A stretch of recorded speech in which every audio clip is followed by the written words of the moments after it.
Now we're going to go to one that I'm pretty excited for, Slamurai, an autonomous, context-aware robot using a VLM and memory feedback. I didn't want to step on your friend over here, so I'm just going to let you get to it. Tom O'Donnell, everybody.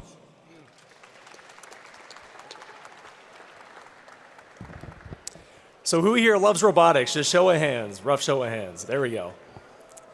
All right, so luckily for you guys, I'm going to be showcasing an autonomous robot that I built lately. So this robot is capable of navigating around your house and being orchestrated with OpenClaw or any other type of LLM or agent that you have. So I'm going to start off with a video that introduces this robot.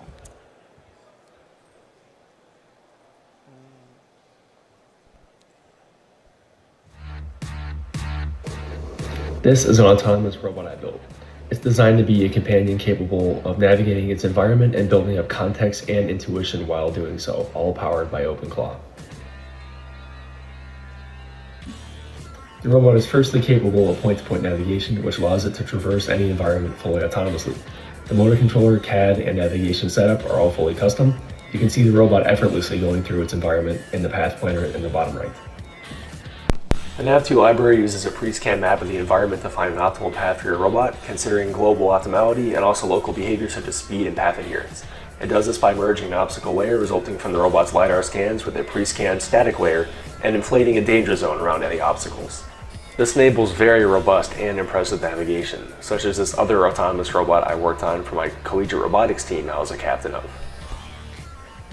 Back to my demo, the robot can also dynamically avoid obstacles picked up by its LiDAR scan, which is crucial for safe operation in changing environments. You can see the Nav2 planner updates its trajectory when the obstacle is seen and replans movement when there's an available path. This still requires a human to tell the robot where to go, so the real question is, how can the robot automatically process and move around its environment as a living agent? One idea is to pass the robot's camera feed into a large language model, which will process the environment visually and output navigation commands back to the robot. But the issue is that LLMs are stateless, meaning you can tell it something and then in the very next chat it will have forgotten. This is bad if we want the robot to build up knowledge and recall things. My solution is to pass the camera feed into a vision language model first, which will output a list of seen objects and observations about the robot's environment. These thoughts get stored into a short-term memory, and every n frames, an LLM is asked to distill the current short-term memory bank into a single long-term memory entry.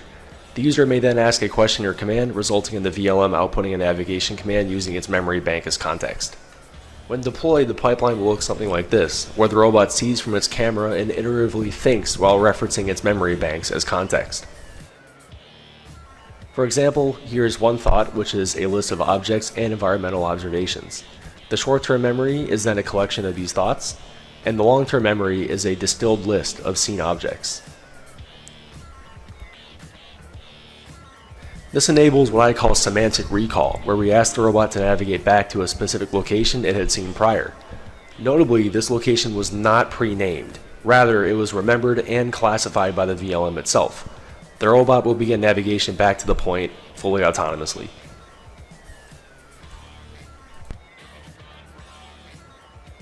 The robot may also do object recall, such as asking it where it last saw a backpack and going to navigate there. The short-term and long-term memory approach allows the robot to both process its environment and become a cognitive part of it. If robots and AI are going to be a part of our lives, we must build systems that allow them to truly inhabit and navigate our world. We are moving past machines that simply navigate through our world and moving on to agents that actually understand it. Okay, so there was my video, and I actually have the robot with me. So if I drag this over here, one thing we can do is I have a vision feed from the robot that I will try to show side by side. Might be a little challenging. But I have the robot in the corner here. I'm just going to have it drive around so you guys can kind of see what it's doing here. So this is a live demo. I'm going to hope that it actually does work. We will see.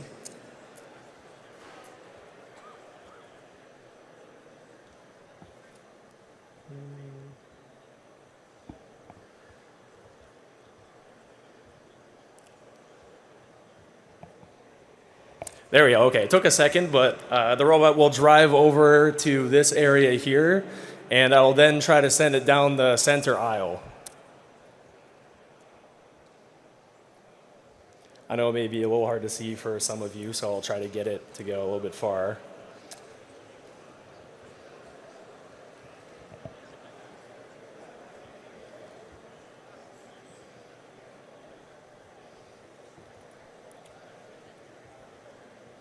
There we go, okay. So everybody in the center aisle will be able to see it coming by in a sec.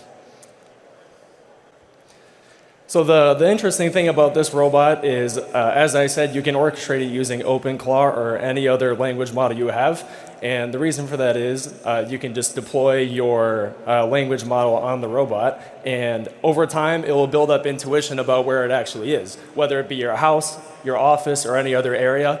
You could use it as a companion or for just like generally monitoring your environment.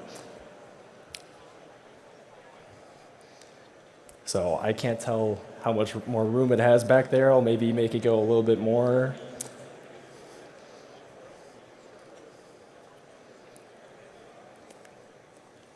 Okay.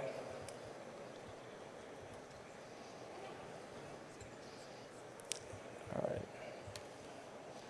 Hopefully didn't lose Wi-Fi here. Okay.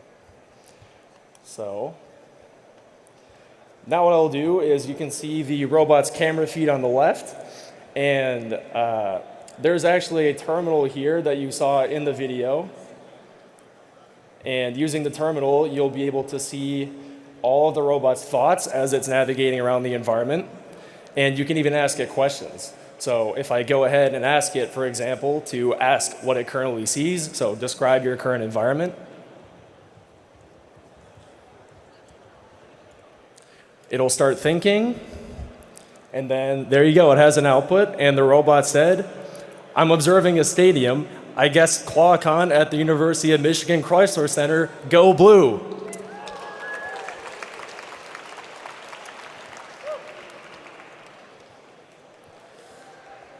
So yeah, with the power of Clawcon, or with OpenClaw or any other language model, you could deploy a robot like this. The code is open source. So is the CAD. Feel free to try it out yourself and ask me any questions as the robot navigates back up to the front, up to me. Thank you very much.